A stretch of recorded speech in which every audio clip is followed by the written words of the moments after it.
तुम्हारा अन्नदाता। पग पग पर है संग तुम्हारे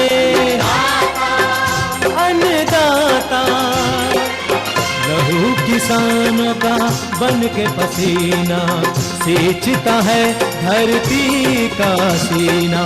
मेहनत का तेरी हक दिलवाने, नई तकनीक नई खोज बताने।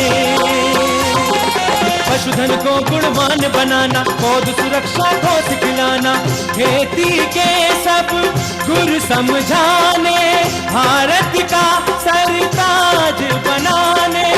आठों पहर है संग तुम्हारे अन्नदाता अन्नदाता। नमस्कार, मैं शालिनी आप सभी दर्शकों का अन्नदाता कार्यक्रम में स्वागत करती हूं।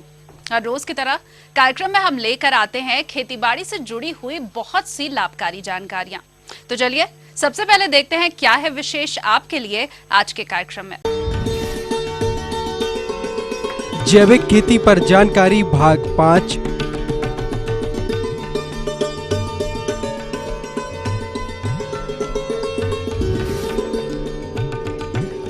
दुधारू पशुओं में गर्भपात की समस्या एवं उसका निवारण।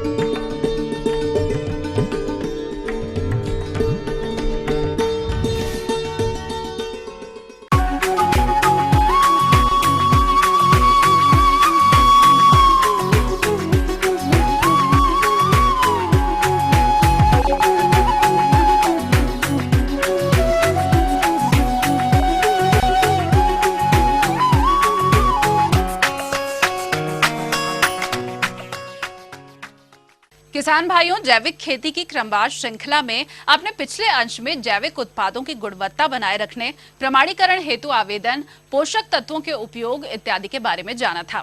आज हम आपके लिए जैविक खेती में पौध सुरक्षा और खरपतवार प्रबंधन हेतु जैविक उपायों की जानकारी प्रस्तुत करेंगे। देखिए इस अंश के माध्यम से।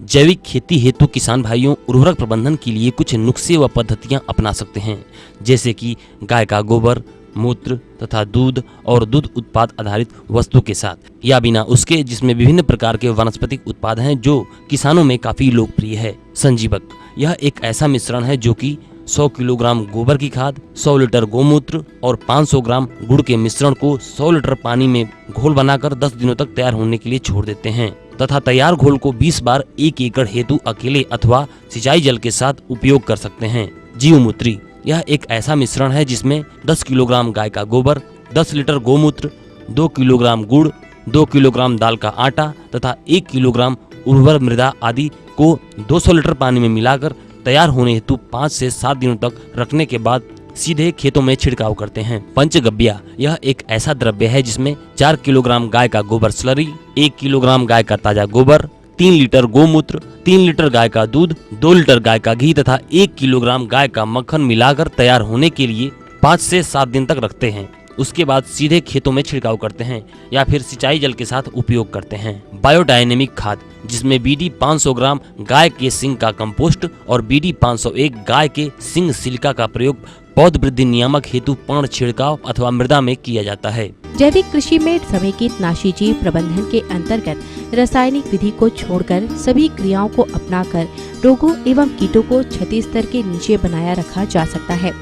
इसकी कुछ विधियां हैं जो कि इस प्रकार से हैं। रोगरोधी तथा रोग मुक्त बीज तथा प्लांट मटेरियल का उपयोग, पौध मटेरियल गर्म पानी से उपचारित करना और बीजों को गाय के गोबर एवं मूत्र मिश्रण, वानस्पतिक दवाओं जैसे नीम केक, एसोफोटिडा पेस्ट, हल्दी का पाउडर तथा गौमूत्र के मिश्रण या बीजामृत, पंचगाव्य तथा ट्राइकोडर्मा कंपोस्ट के साथ BD मिश्रण इत्यादि से उपचारित करके इस प्रकार के रोग एवं कीटों के विरुद्ध नियंत्रण किया जा सकता है। रोग एवं कीट के नुकसान से बचने तथा उन्हें बाधा पहुंचाने हेतु वैज्ञानिक फसल चक्र, बहु फसल पद्धति इत्यादि का प्रयोग करना, विभिन्न फसलों को अनुशंसित पौध संख्या, बीज दर तथा समय से बुवाई एवं रुपाई करना, मुख्य फसलों के साथ ट्रैप क्रॉप जैसे टमाटर एवं बैगन हेतु गेंदा के फूल का रोपण, यांत्रिक नियंत्रण, रोग एवं कीट प्रभावित पौधों को हटाया या जलाना, हानिकारक कीटों के अंडे नष्ट करना, पक्षी बसेरा हेतु खेतों में डंडियों को स्थापित करना, प्रकाश प्रपंच, फेरोमोन ट्रैप, चिपचिपा प्लेटों को लगाना जैसी विधियों को अपनाना चाहिए। नई खोजों के तहत विभिन्न हानिकारक कीटों एवं रोगों के समूह परिजीवियों जैसे ट्राइकोग्रामा इत्यादि का प्रयोग करना। नई खोजों के मित्र कीटों के अंडा एवं लार्वा का उपयोग एफिड, व्हाइट फ्लाई, मिलीबग के नियंत्रण हेतु 11 लाख प्रति हेक्टेयर की दर से 400 फीट को छोड़ने पर इन हानिकारक कीटों के लार्वा एवं अंडों के नुकसान हो जाने से इन पर नियंत्रण पाया जा सकता है। रोगजनकों का प्रयोग विभिन्न प्रकार के बीज तथा भूमि जनित रोगों के नियंत्रण हेतु ट्राइकोडर्मा विरिडी का 4 ग्राम प्रति किलोग्राम बीज की दर से उपचारित या कंपोस्ट खाद के साथ मिलाकर मृदा में प्रयोग करने से नियंत्रण पाया जा सकता है। इसके अलावा अन्य रोगजनक जैसे विवेरिया वेसियाना, मेटारोजियम स्पेसीज, नुमेरिया रैली, वारिसिलियम स्पेसीज का मृदा उपचार या बीज उपचार द्वारा विभिन्न प्रकार के रोगों एवं कीटों पर नियंत्रण पाया जा सकता है।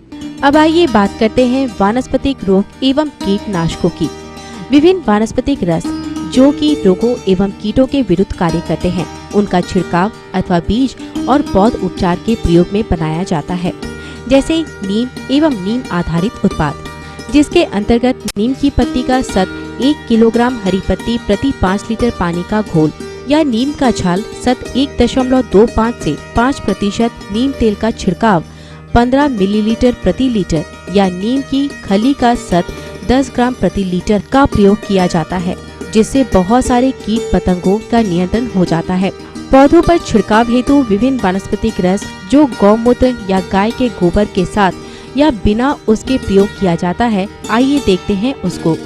10 पर्णीय रस बनाने हेतु 5 किलो नीम की पत्ती, 2 किलोग्राम निगोंडो आ सोटोलोचिया, पपीता, टोनोस्पोरा, कारफोलिया, शरीफा, करंज, अरंडी, न्यूरियम की पत्ती, कालो टरपोस, हरी मिर्च का 2 किलो पेस्ट, 250 ग्राम लहसुन का पेस्ट, गाय का गोबर 3 किलोग्राम, 5 लीटर गौमूत्र का मिश्रण 200 लीटर पानी में प्रति माह तैयार कर प्रयोग करना चाहिए।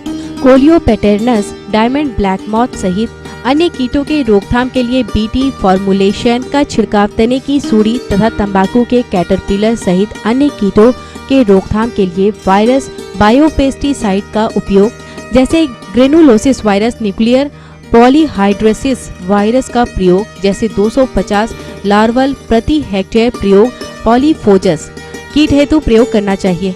निमस्त्रा, इसका मिश्रण तैयार करने हेतु पीसा नीम की पत्ती 5 किलो, 5 लीटर गौमूत्र तथा 2 किलो गाय का गोबर को मिलाकर 24 घंटे उपरांत इसे छानकर रस चूसने वाले कीटों के रोकथाम के लिए प्रयोग किया जाता है।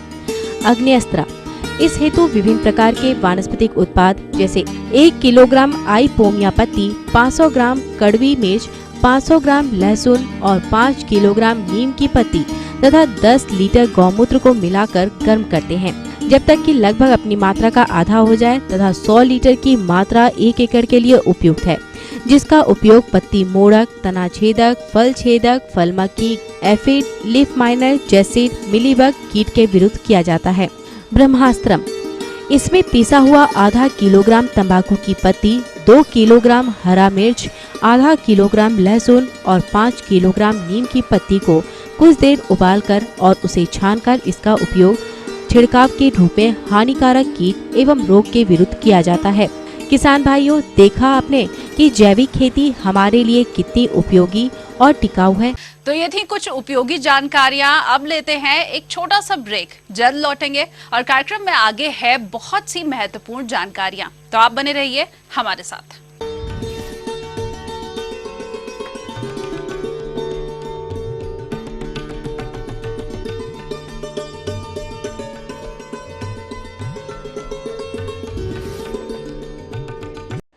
BBC दुनिया को है जिस पर भरोसा। ग्लोबल इंडिया जोड़े आपको पूरी दुनिया से आपकी अपनी भाषा में। ETV के दर्शकों के लिए BBC के मंजे हुए रिपोर्टर ग्लोब के हर सिरे से लाएंगे जिंदगी का सच। स्क्रीन पर उभरेगी बनते बदलते भारत की पूरी तस्वीर। संसार भर के सारे समाचार मैं नेहा भटनागर लेकर आऊंगी। BBC ग्लोबल इंडिया, महसूस करें खबरों की धड़कन।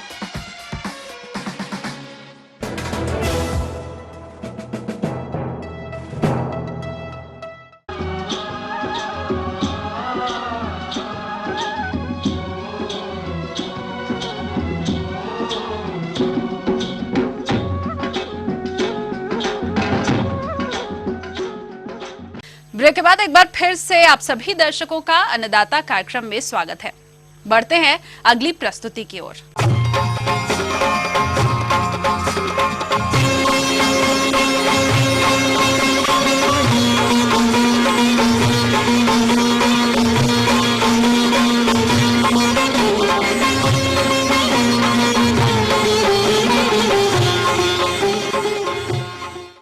हमारे हरियाणा में डेयरी व्यवसाय किसानों के लिए आमदनी का एक मुख्य जरिया है, मगर व्यवसाय करते वक्त दुधारू पशुओं में कई तरह की समस्याएं आती रहती हैं।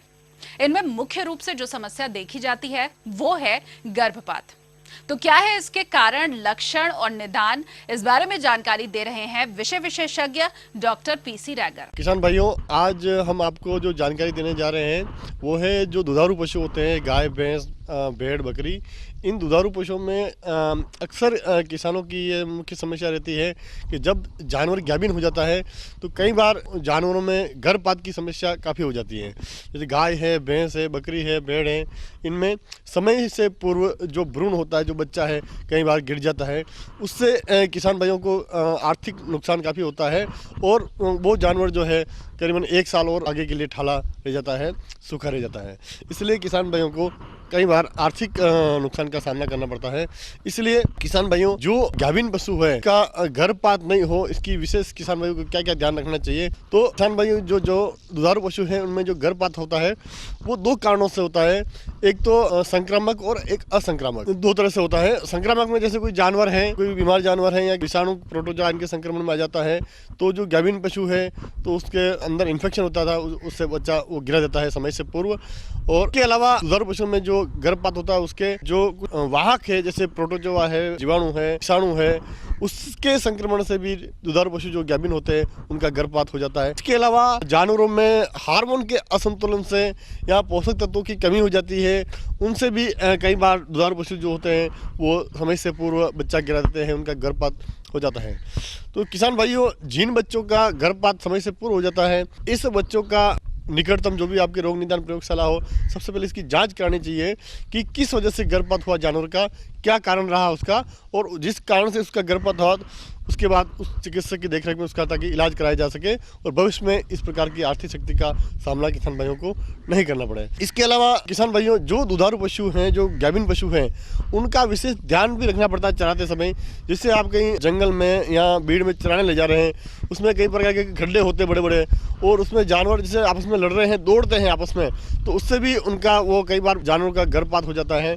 बकरियों का झुंड जंगल में चरने जाता है और उसमें कई बार बड़े बड़े गड्ढे होते हैं या जानवर एक दूसरे के पीछे दौड़ता है, तो उससे भी कई बार वो बच्चा गिरा देता है। तो इसका विशेष ध्यान रखें किसान भाई कि दुधारू पशु जो है ऐसे खड्डे में या ऐसे ज़्यादा लंबे उनको दूर चराने नहीं ले जाना चाहिए और उनको एक अलग रखकर, जो गाभिन पशु हैं, जो ब्याने वाले हैं, ऐसे जानवरों को अलग रखकर उनकी खान पान और उनकी व्यवस्था देखनी चाहिए। इसके अलावा किसान भाइयों, जो गाभिन पशु हैं, जो ब्याने वाले हैं, उनकी खिलाई पिलाई में विशेष ध्यान रखना पड़ता है। जो चारा खिला रहे किसान भाई, जो दाना खिला रहे हैं, उसमें किसी प्रकार की फफूंद का संक्रमण नहीं हो, ताकि अगर वो फफूंद के संक्रमण का चारा खाएंगे, दाना खाएंगे, तो उससे भी किसान भाइयों वो इन्फेक्शन जो है बच्चों के गर्भाशय, जानवर के गर्भाशय में हो जाता है और उससे भी गर्भपात होने की संभावनाएँ काफ़ी बढ़ जाती हैं। इसके अलावा किसान भाइयों, जानवरों में कोई बीमारी है, ब्रुसेलोसिस है या कोई ऐसी संक्रामक बीमारी भी जानवर को उस समय गाभिन काल में लग जाती है, तो उससे भी कई बार गर्भपात होने की चांसेस रहते हैं। इसलिए किसान भाइयों,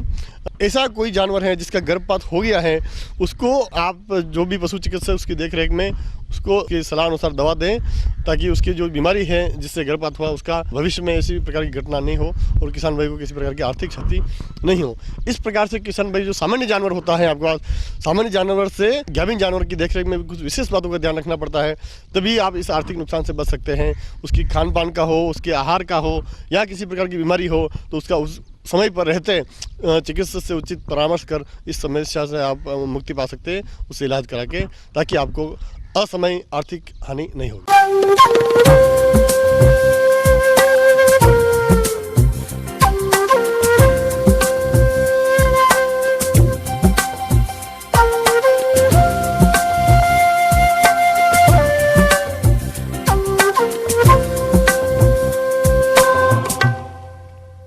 भाइयों, एक कहावत है, जल ही जीवन है।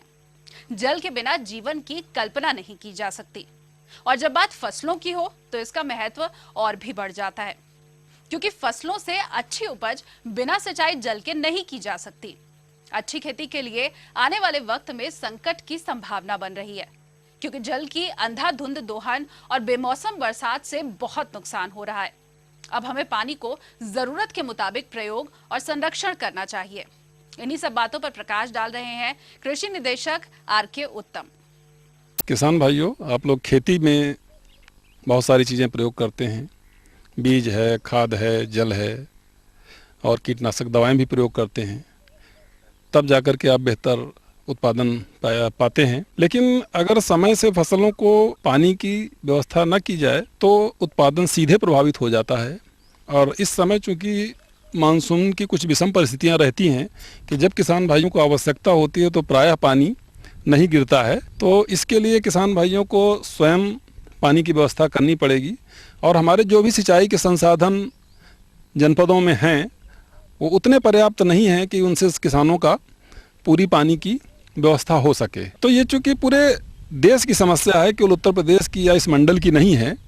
यद्यपि भूतल में आप भी जानते हैं 2/3 जल है और 1/3 में आबादी होती है, लेकिन वो जो 2/3 जल है उसका हम लोग उपयोग मुश्किल से सिंचाई कार्यों के लिए 1% कर लेते हैं, क्योंकि 97% पानी खारा है, समुद्र पर है, ग्लेशियर्स के रूप में है, अन्य जगहों पे है। और जो मीठा पानी पाया जाता है उसमें ज़्यादातर अन्न उपलब्धता के रूप में अवेलेबल होता है। तो जो किसान भाई अच्छी सिंचाई की व्यवस्था करना चाहते हैं तो उनके लिए मानसून के दौरान जब वर्षा होती है उस जल को संरक्षित करना आवश्यक है। अब इसके लिए इस समय चूँकि मई जून का महीना चल रहा है, ज़्यादातर किसान भाइयों के खेत खाली दिखाई पड़ रहे हैं, तो हर खेत की कम से कम 50 सेंटीमीटर ऊंचाई की मेड़ बनाएं, ताकि जुलाई में या जून के महीने में जब बरसात होती है तो उस खेत में जितना भी पानी है वो पूरा का पूरा रुक जाएगा। उसके 2 लाभ होंगे। पहली बात तो जमीन में पर्याप्त पानी मिलेगा और रिचार्ज होकर के उन पे पानी जाएगा तो आपके ट्यूबवेल का या उपलब्धता का पानी वो भी काफ़ी ऊपर आ जाएगा। दूसरा तरीका ये है, जैसे हमारे परंपरागत सिंचाई के साधन थे, पहले तालाब हुआ करते थे, कुएं हुआ करते थे, तो वो धीरे धीरे घट रहे हैं, उनकी क्षमता घट रही है। तो किसान भाई तालाब में पानी इकट्ठा करके भी अपनी अच्छी सिंचाई कर सकते हैं। इसके लिए किसानों को मेरा सुझाव है कि जितनी भी खेती है, मान लीजिए किसी किसान के पास 10 बीघे खेती, तो उसके 10वें हिस्से में वो एक तालाब बनाए, उस तालाब की 15-20 फुट गहराई रखे और उसमें बरसात का पानी इकट्ठा कर ले। ध्यान रखने की बात यह है कि ये केवल उस जगह होना चाहिए तालाब जहाँ पर किसान के सारे खेतों का पानी एक तरफ को जाता हो, उसके अंत के स्थान को चुने और वहाँ पर सारे पानी को बरसात के इकट्ठा कर लें।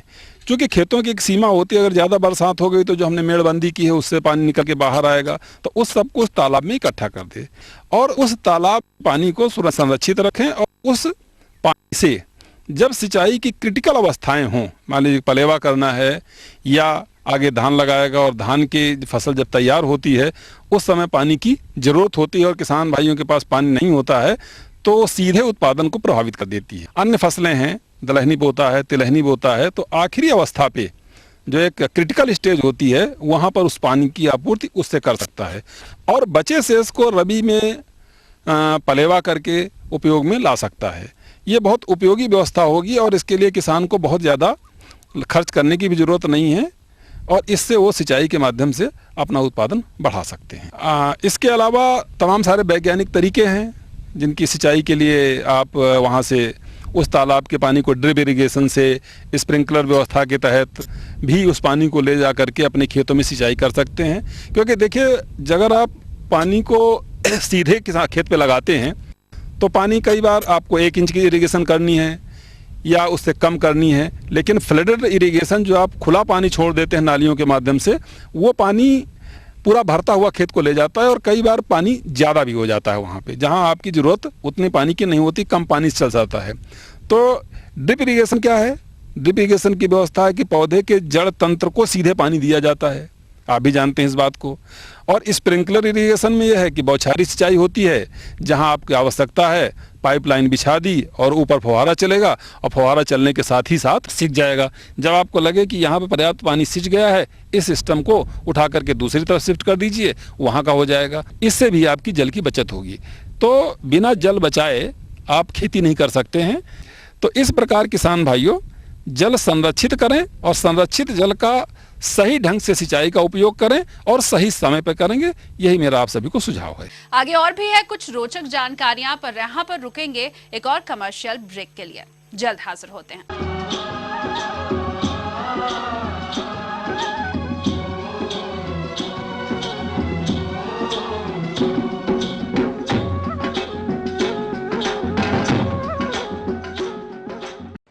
बीबीसी, दुनिया को है जिस पर भरोसा। ग्लोबल इंडिया जोड़े आपको पूरी दुनिया से आपकी अपनी भाषा में। ईटीवी के दर्शकों के लिए बीबीसी के मंजे हुए रिपोर्टर ग्लोब के हर सिरे से लाएंगे जिंदगी का सच। स्क्रीन पर उभरेगी बनते बदलते भारत की पूरी तस्वीर। संसार भर के सारे समाचार मैं नेहा भटनागर लेकर आऊंगी। बीबीसी ग्लोबल इंडिया, महसूस करें खबरों की धड़कन।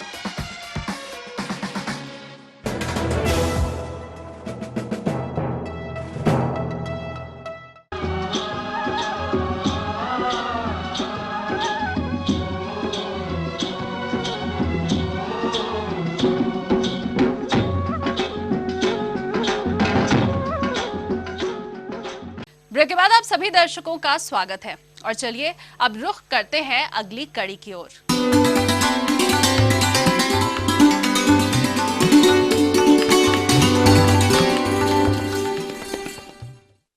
अन्नदाता हेल्पलाइन निशुल्क फोन संपर्क सेवा के माध्यम से आपके द्वारा पूछे गए प्रश्नों में से एक या फिर दो महत्वपूर्ण प्रश्नों को हम अपने कार्यक्रम में शामिल करते हैं और इसी के तहत आज का चयनित प्रश्न और उसका जवाब इस प्रकार है।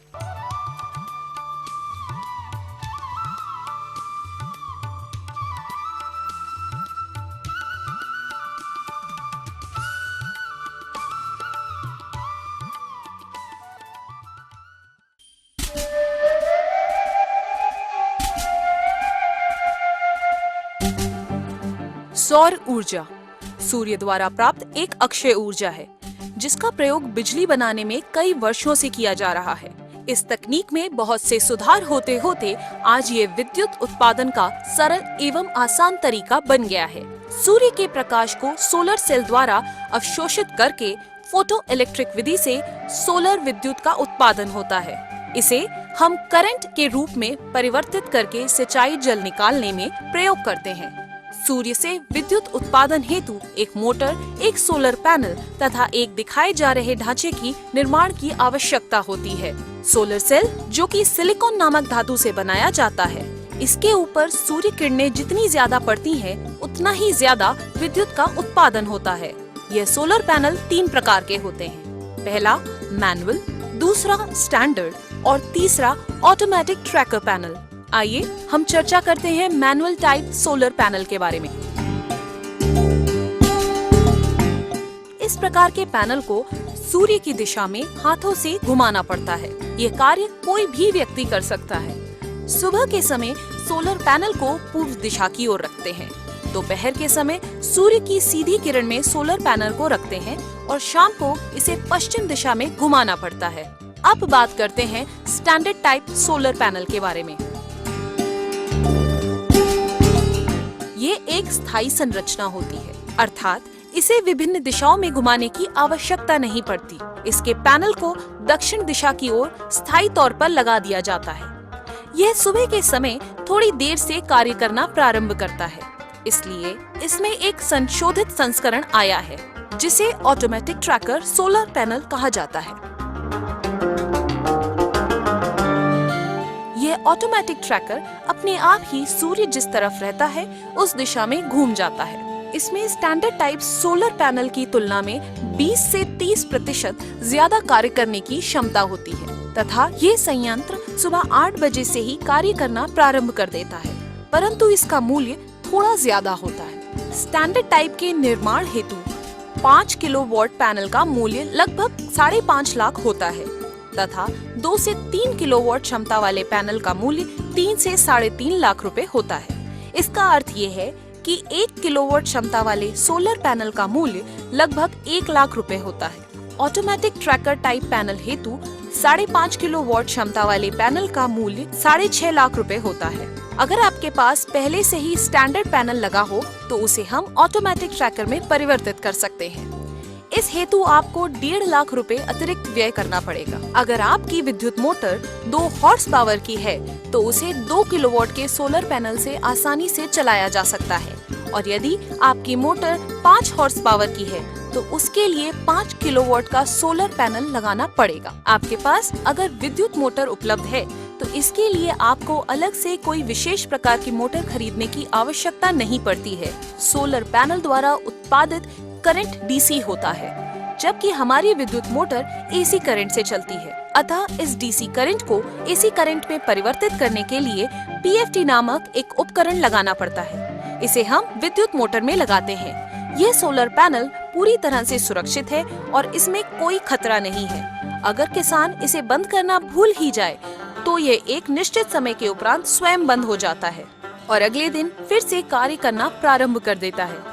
यह सोलर पैनल एक बार लगाने के बाद लगभग 25 वर्ष तक कार्य करता है तथा कुछ कंपनी सोलर पैनल पर 5 साल की गारंटी व निःशुल्क सर्विस भी देती है। यह सोलर पावर इतना सुरक्षित है कि इससे विद्युत मोटर जलने की कोई भी संभावना नहीं होती। इस सोलर पैनल से पानी निकालकर हम फव्वारा अथवा ड्रिप सिस्टम से सिंचाई कर पानी की भी बचत कर सकते हैं। किसान को इस सोलर पैनल पर केंद्र सरकार द्वारा लागत का 30% अनुदान देय है। इससे संबंधित अनुदान अन्य कार्य जानकारी हेतु आप इस पते पर संपर्क करें। ऊर्जा भवन, मुख्य मार्ग क्रमांक 2, Shivaji Nagar bus stop number 5, Bhopal.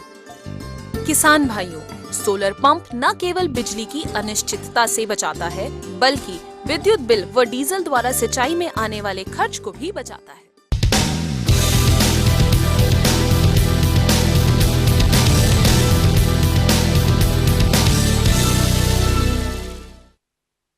राज्य की विभिन्न मंडियों में कृषि उत्पादों के चढ़ते उतरते बाजार भाव की संक्षिप्त जानकारी इस प्रकार है।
अब आइए देखते हैं कल दिखाए जाने वाले कार्यक्रम की मुख्य झलकियां।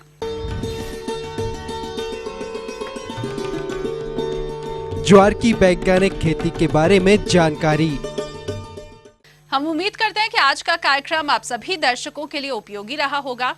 किसान भाइयों, अन्नदाता आपकी सेवा के लिए संकल्परत है। कृषि संबंधित समस्या और सुझाव के लिए आप हमें इस पते पर संपर्क कर सकते हैं। प्रोड्यूसर अन्नदाता, ETV Haryana, Himachal Pradesh, Ramoji film city, Hyderabad 501512। साथ ही आप हमें ईमेल भी कर सकते हैं। हमारा ईमेल है annadaata.hp@etv.co.in। इसके अतिरिक्त आप हमें खेती बाड़ी संबंधित किसी भी समस्या के निवारण के लिए हमारे निःशुल्क हेल्पलाइन नंबर 1800-425-4085 पर संपर्क कर सकते हैं शाम 5 से 7 बजे के बीच। और फिलहाल अन्नदाता की पूरी टीम को दीजिए इजाजत। कल फिर इसी समय आपसे मुलाकात होगी कृषि संबंधित कुछ और रोचक जानकारियों के साथ। नमस्कार।